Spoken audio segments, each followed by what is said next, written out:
How's it going, guys? Past level question, hematology, step 1, internal family medicine, 2 CK, 20-year-old woman, long-standing history, menorrhagia, epistaxis, heavy periods, nose bleeding, laboratory studies show hemoglobin low, 10 grams per deciliter should be 12 to 17.5, menstruating women, 13 to 17.5, not menstruating women. Platelets, normal, 170,000 should be 150 to 450,000. PT, normal, 12 seconds should be 10 to 15 seconds. PTT, normal, 30 seconds should be 25 to 40 seconds. Bleeding time elevated, 9 minutes should be 2 to 7 minutes. Question wants to know the most likely explanation for these findings, so let's just hop through choice A. Antibodies against glycoproteins 2B3A refers to ITP, idiopathic or immune thrombocytopenic purpura. Wrong fucking answer. You know it's instantaneously wrong because although our bleeding time is increased, which reflects a platelet problem, our platelets are normal. You have to have thrombocytopenia as part of thrombocytopenic purpura. Okay, so ITP, 3/4 of questions are going to give you a school-age kid who has a viral infection followed by epistaxis or petechiae. Okay, they don't have to mention the viral infection all the time. 3/4 of questions will give you the school-age kid. A quarter of questions will give you random woman, 30s to 40s with bruising and no viral infection, anything like that. And they'll give you an elevated bleeding time, low platelet count. They just want you to know that's ITP. If they give you normal platelets bleeding time, that's going to be domestic abuse on family medicine. And you're going to treat ITP with steroids, followed by IVIG, followed by splenectomy. If you do splenectomy, platelets go back up, and then 6 months later, they go back down. NBME wants accessory spleen is the answer. Choice A, wrong fucking answer. Choice B, failure of cleavage of von Willebrand factor multimers. Wrong fucking answer. Very buzzy for TTP, thrombotic thrombocytopenic purpura. It's very low yield for USMLE, okay, even though you'll read about it in resources. But TTP is one of the MAHAs, microangiopathic hemolytic anemia, and you're going to have a pentad of schistocytosis, thrombocytopenia, renal insufficiency or hematuria, fever, neurologic signs. Choice B, wrong fucking answer. Choice C, impaired gamma carboxylation clotting factors. Wrong fucking answer. So it's going to be vitamin K deficiency. 3 vignettes on USMLE. Number 1, neonate with bleeding from the umbilical stump. Number 2, patient who's been on broad spectrum antibiotic therapy for many weeks, e.g. for endocarditis, where they'll tell you the patient is on warfarin and now requires a decreased dose of warfarin. And it's going to be as the answer because you've killed off the bowel normal flora, which normally synthesize vitamin K. And then third vignette is going to be a patient who's been exposed to rat poison, which has a warfarin-like effect. So for vitamin K deficiency, you're going to have an isolated increase in PT and PTT.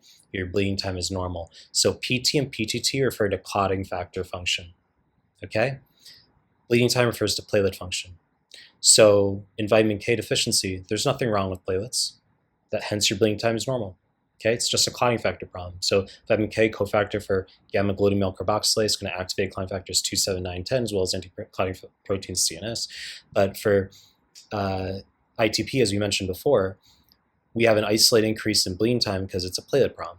Well, your PT and PTT are normal because there's nothing wrong with clotting factors in ITP. Okay, so you got to learn the meaning of these for USMLE. Choice C, wrong fucking answer. Choice D, impaired platelet adhesion, correct answer. Diagnosis, von Willebrand disease, autosomal dominant. And von Willebrand factor is going to bridge glycoprotein 1B on the platelet to underlying collagen/vascular endothelium. 9 out of 10 questions, they're going to give you a mix of one clotting factor problem and a platelet problem. Platelet problem, usually mild cutaneous findings, petechiae, easy bruising, epistaxis, really high yield. Clotting factor problems, easy or excessive bleeding with tooth extraction. Menorrhagia can be a platelet problem as well, but it's usually refers to a clotting factor problem. Hemarthrosis, clotting factor problem, but you're not going to see that with von Willebrand disease vignettes. You'll only see that with hemophilia. So von Willebrand factor, because it's bridging glycoprotein 1B on the platelet to vascular endothelium/underlying collagen, that's a platelet problem, right? Hence, our bleeding time is going to be increased in 100% of questions. That's the primary role of von Willebrand factor. Well, it also has a secondary role, which is going to be to stabilize factor VIII in plasma, but it's a mere secondary role. It's an ancillary role. Hence, PTT is only going to be increased in about half of vignettes, okay? So that's a learning point. If you've been following my content, you've done my heme PDF, for instance, you'll see I've talked about this, that students sometimes erroneously think that you have to have an increase in PTT and bleeding time in von Willebrand disease questions. Fucking wrong, okay? About half of questions, you're only going to have an isolated increase in bleeding time. So then an astute student will then ask, well, how do you differentiate from ITP if ITP also has an isolated increase in bleeding time? It's because in von Willebrand disease, you're going to have normal platelet count, whereas in ITP, you have thrombocytopenia.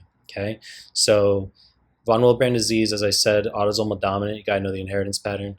Let's just hop through the final answer choice. Insufficiency of factor A refers to hemophilia A. Wrong fucking answer. So you're going to have an isolated increase in PTT, and it's going to be 2 vignettes. It's going to be maybe 3/4 of the time a school-age kid who has hemarthrosis bleeding into the knee, and they might tell you there's a maternal uncle who died from mild head trauma, minor head trauma.